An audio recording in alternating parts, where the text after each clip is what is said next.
how to let go of the past and be happy. In my personal life, and I'm sure you're here for this reason as well, I found myself caught up on things that have happened in the past, and I'm just not able to move on from them. And as a result, I don't feel good about where I'm at. And so hopefully I can answer that question for you today of how to let go of the past and be happy. My name is Chris Richardson. I'm a coach here at Life on Your Terms, and I make these videos here so you can do exactly that. You can live a life on your terms and not be a victim of circumstance, so you can choose and live your ideal life.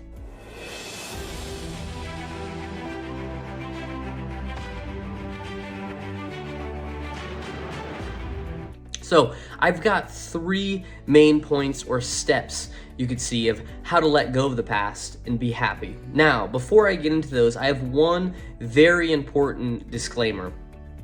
So that disclaimer being that focusing solely on being happy puts you in a less than state and says that all other emotions are wrong. So if you are only focused on, I want to be happy with my life, I don't want to be sad, I don't want to be stressed, I don't want to be mad, I am telling you that is not realistic. Unfortunately, as humans, you're gonna feel a wide spectrum of emotions, and you're not only gonna feel happiness. I found personally that the people that are not focused on happiness at all are the ones that are the most happy.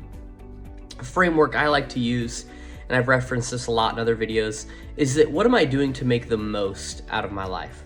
When I feel like I'm making the most out of my life and most out of the limited time I have here, I tend to feel pretty happy.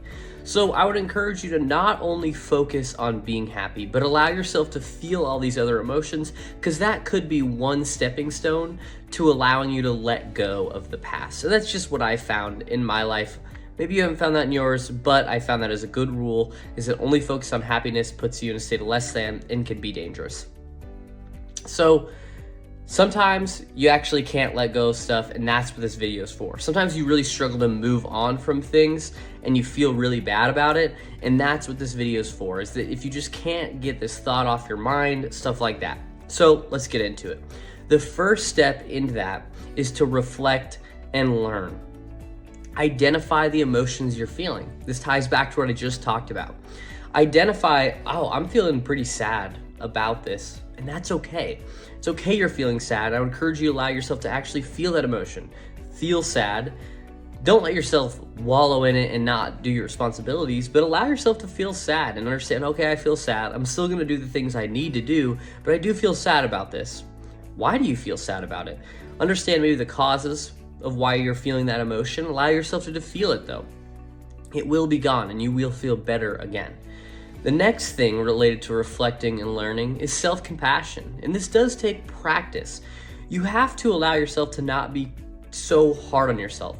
In the past, I used to be such a perfectionist. I mean, it would kill me if I didn't get 100% on a test in high school or college for that matter. And what I had to do is I really had to override my brain and tell myself, what am I doing right?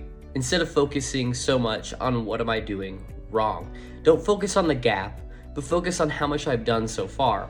Now, I still would reflect and learn on the things that I didn't do right, but I wouldn't let that judge my value. I wouldn't judge my value based upon what I did wrong. So practice the self-compassion of allowing yourself to fail and being able to move on from that failure and just learn from the mistakes. Find the lessons within the past or your failure. For example, I had a social blunder a few months ago, and it was so insignificant, but I got really caught up on it. Basically, I was just in a social situation where I was kind of uncomfortable, and I choked up on my words. That's all that happened. That's literally it. But I got so caught up on it, I found myself not being able to let go of it. So what I had to do is let myself feel the emotions. I had to laugh at myself a little bit, practice that self-compassion, realize, don't take yourself so seriously, Chris. It's really not that big of a deal. And then also find the lessons of why I choked on my words and how I can optimize for that to not happen in the future. And then the final step of reflecting and learning is reframe these mistakes or the past into learning. Allow yourself to not consider it a failure, but just consider it a learning moment. And I found that very helpful in my life. So instead of saying, oh my gosh, I failed, like my life's over, switch to, you know what, that was a mistake I made and I'm gonna learn from it, and I can only lose if I quit trying at whatever I'm trying at. That can be really helpful. So first step, reflect and learn. The second step, forgiveness. And this can be very difficult to do. And with forgiveness, I'm saying that it's more about understanding that you're forgiving yourself or others to let go of the burden of emotions that you feel, not condoning the behavior. So if you feel upset with yourself or you feel so upset with other people, something you can just actually say out loud that can be helpful is, I forgive myself for messing up, or I forgive her for messing up. I don't condone what they did, but I forgive them. And those words can be pretty powerful, and it can be hard to do, but it's more about forgiving so that you can move on from it and you don't hold a grudge against someone else or yourself for that matter. So forgiveness and allowing yourself to let go can be very helpful with letting go of the past and making yourself feel better. So forgive yourself whatever mistakes you've made. Realize that those mistakes may not be okay, but forgive yourself and do better next time. Forgive others.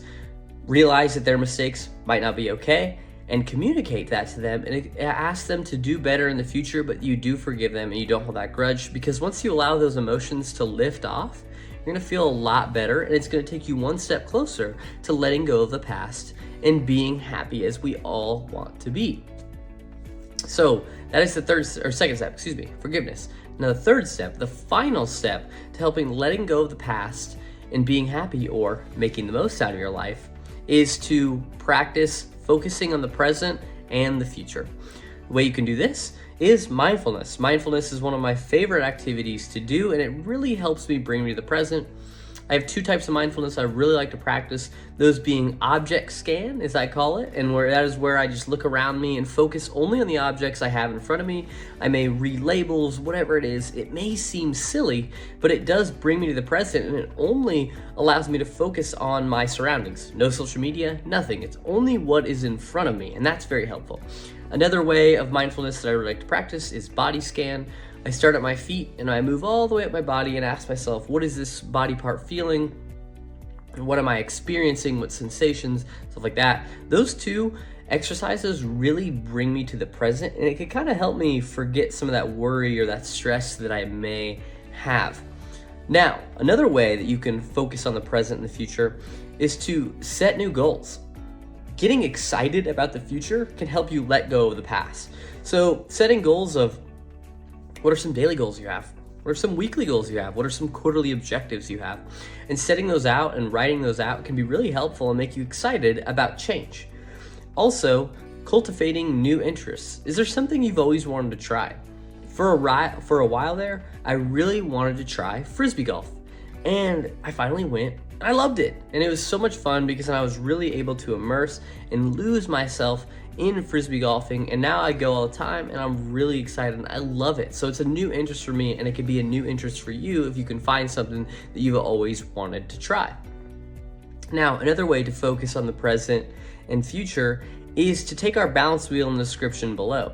There, you're going to see 4 different categories. You're going to see professional, relationships, resources, and health. And within those, you're going to see 3 subcategories. And those are areas that you can focus on. And what I would encourage you to do is ask yourself the question, what does amazing look like 12 months from now in each of those areas? Because then you're going to get new goals, you're going to get new objectives, and you're going to get things to get excited about that'll help you improve mistakes you've made in the past and feel really good about your life. That is how to let go of the past and be happy. If you found it helpful, hit the like button and the subscribe button below. It really helps.